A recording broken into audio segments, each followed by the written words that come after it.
into the 2024 campaign. Lance Whitaker, Daniel Dowie, you can't make up these stories. Remember, the Jamaicans didn't qualify for the men's 4x4 at the Olympic Games. The team that finished ahead of them in the qualifying process, Zambia, are not starting in this 4x4. So 7 teams will go in this first heat. Oh, they're there now. They weren't there yesterday when the list was originally published.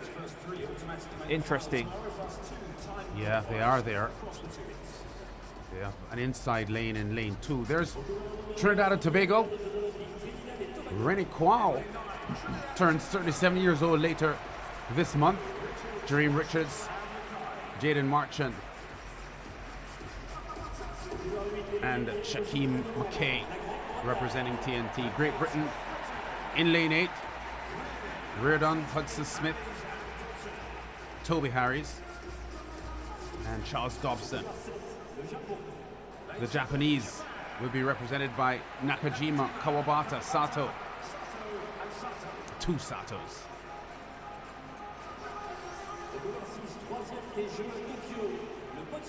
And here comes Botswana, who enjoyed their 3rd ever medal at the Olympic Games with Letsile Tobago's 200-meter win yesterday.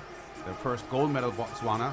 The Prime Minister has announced a holiday today in celebration of Tobago's fine win on Thursday. The Germans are in lane 5. And there's the USA, Quincy Wilson, Vernon Norwood, Bryce Deadman, who was a part of the mixed relay 4x400 world record run. Silver medalist in the end in that event. And Christopher Bailey in there as well. The Poles are in lane 3. Maximilian Shalewski, Solchak, and Tuzinski for them.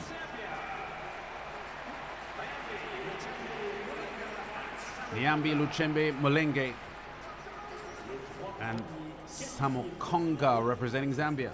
Samukonga, the bronze medalist in the 400 meters. Terrific finish from him to deny the 2 Caribbean athletes, Jareem Richards and Kirana James. There's Letsile Tobago on the opening leg for Botswana. He was asked in the press conference after the 200 meters whether he felt he could be the face of track and field. He said no, because he's not arrogant like Noah Lyles. And don't forget loud. Arrogant and loud. This will be a very intense first leg. Tobago, Quincy Wilson, the American sensation, 16-year-old sensation. And off they go. The USA traditionally dominant in this event. Won 4 of the last 5 gold medals at the Olympic Games in this event. That trend broken by the 2012 gold medal run by the Bahamas. Letsile Tobago of Botswana looks really good. Dominant run. We know he has the 300-meter world record, and he's looking really well. He's run 44.29. Letsile Tobago. This is a terrific opening leg. Hands over first by a long way for Botswana. I don't know what happened to Quincy Wilson there on the first leg. He was way back, and the Americans are lost, and by a distance as well. I wonder if the youngster got hurt on that opening leg. The Americans are in serious trouble here. It was a 47.3 leg from Quincy Wilson, as Vernon Norwood has a lot of work to do, and he is trying to do it. He's working really hard to get back to the chasing pack, the pack ahead of him.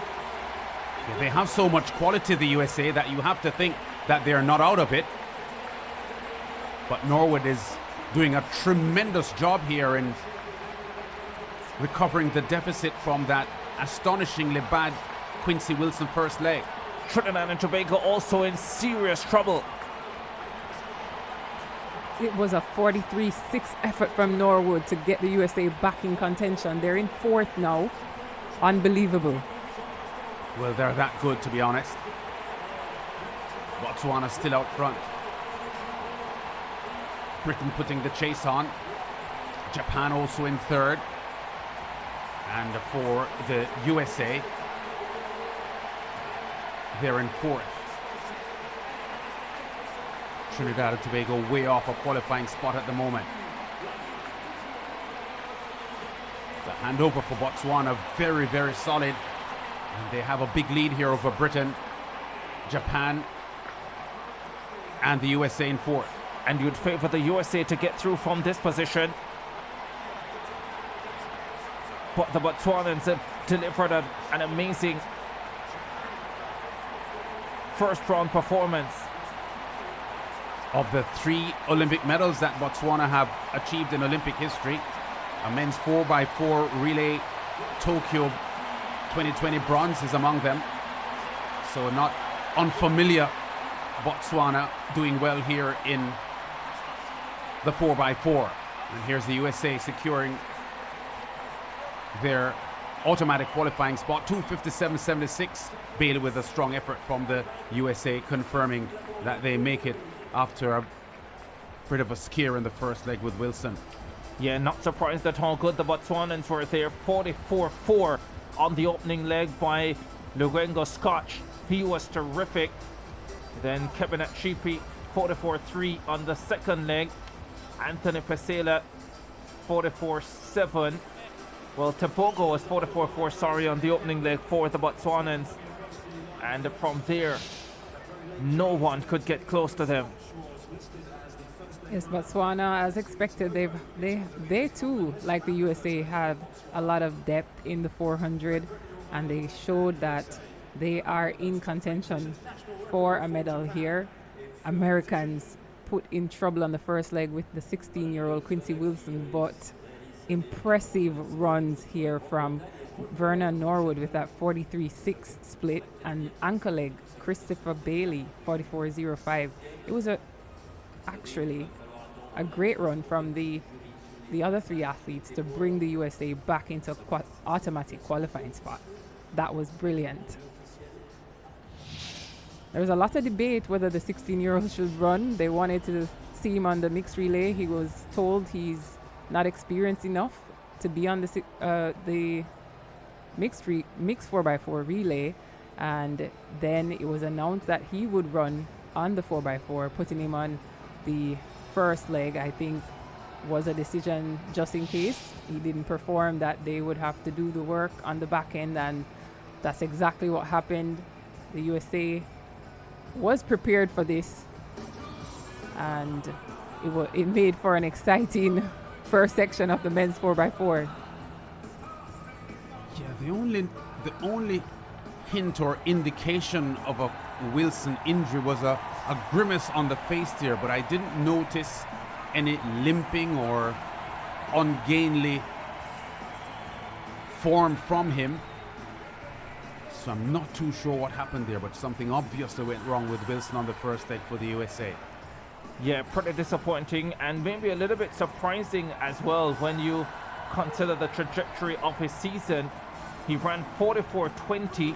This was on the 19th of July, which was his last race before the Olympic Games, and that was the fastest time he'd run all season. So after that performance, to see him come here and have a 47 opening leg is a bit surprising. 2:57.76 Botswana, Great Britain and the USA chasing in second and third for automatic spots. 2:58.88 and 2:59.15 the times for Great Britain and the USA. Japan national record 2:59.48. Yeah, Trinidad and Tobago